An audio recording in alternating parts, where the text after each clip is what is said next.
లోగడ జగత్పితరులైన ఉమామహేశ్వరులు లోకానుగ్రహం కొరకు సమస్త బృందారక ప్రమదగణాలు పరివేష్టించి స్తోత్రం చేస్తూ కొలువుదీరి ఉండగా దురహంకార పూరితుడైన దక్ష ప్రజాపతి విచ్చేశాడు.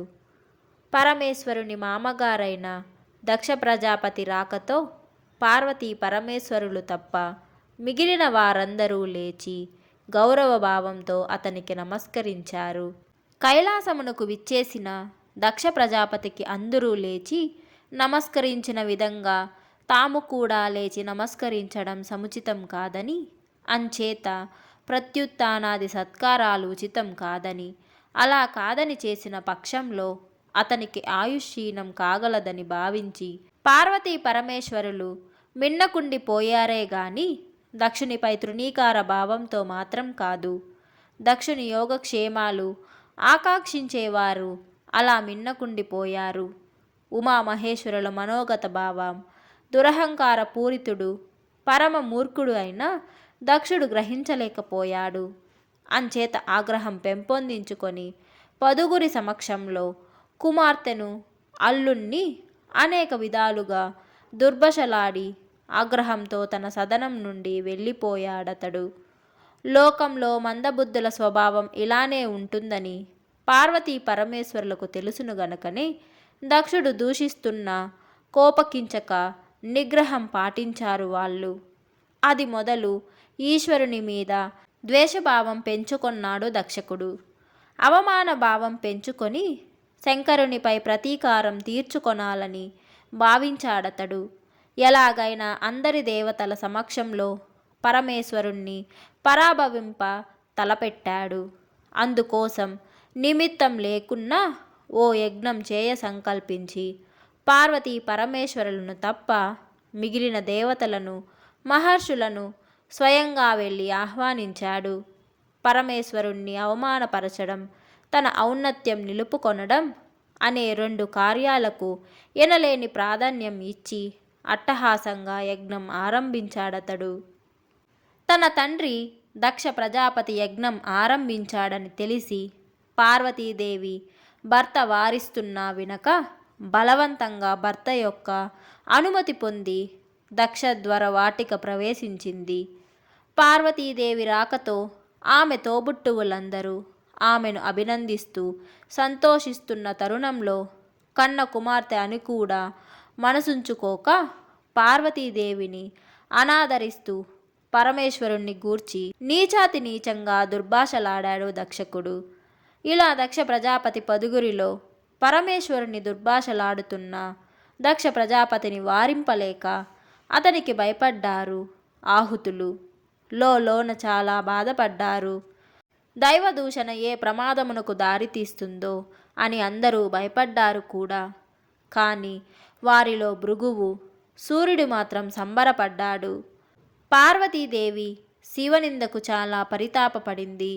తన తండ్రిని అతనితో గల పితాపుత్రిక సంబంధమును తెంచుకొనాలని భావించి దక్షుని వలన కలిగిన తన దేహమును యోగాగ్ని చేత దగ్ధం చేసుకుంది. సతీదేవి యొక్క దేహం యజ్ఞవాటికలో దగ్ధం కావడం చూచి సభ్యులందరూ హాహాకారాలు చేశారు.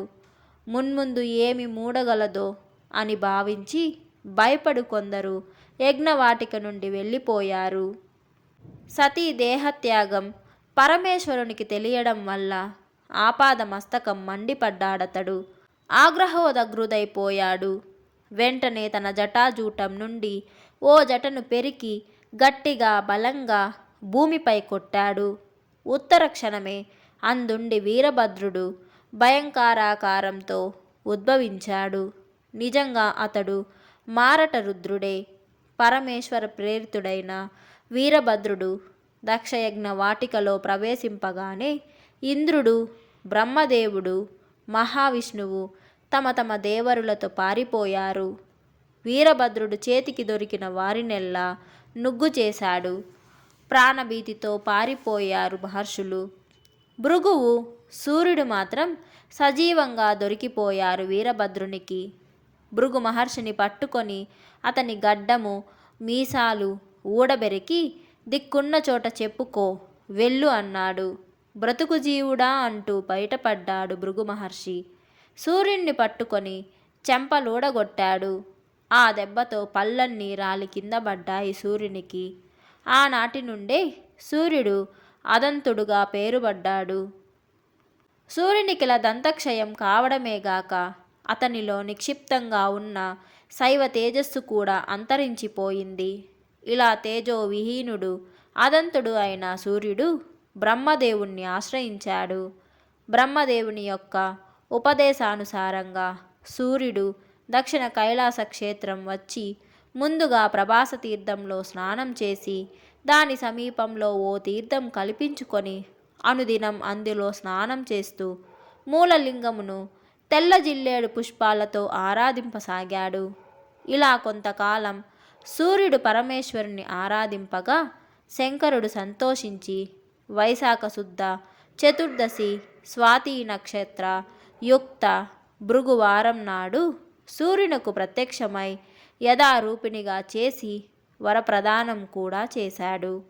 సూర్యుని చేత ప్రత్యేకంగా నిర్మింపబడిన తీర్థమే సూర్య పుష్కరిణిగా పేరు పొందింది. సూర్యుడు ఆరాధింపుటకు ఉపయోగించిన జిల్లేడు పూలు అర్క పుష్పాలుగా ఆనాటి నుండి గౌరవనామం సంతరించుకున్నాయి. ఈ సూర్య పుష్కరిణి తీర్థ జలంతోనే ఈనాటికి కూడా స్వామివారి అభిషేకమునకు ఉపయోగిస్తుంటారు. కానీ మరి ఏ ఇతర జలము ఉపయోగించరు. సూర్యునకు వైశాఖ శుద్ధ చతుర్దశి స్వాతి నక్షత్రం నాడు స్వామివారు ప్రత్యక్షమై అనుగ్రహించినందున ఆ శుభదినం నాడు సూర్య పుష్కరిణి తీర్థస్నానం చేసి జిల్లేడు పూలతో మూలలింగమును పూజించడం ఉత్తమ ఫల సంప్రాప్తికరం. ఈ గాథ ఆధారంగా శతనామాబ్జ మాలికలో 59వ నామం అర్క మహాపాపాబ్ది శోషకాయ నమః.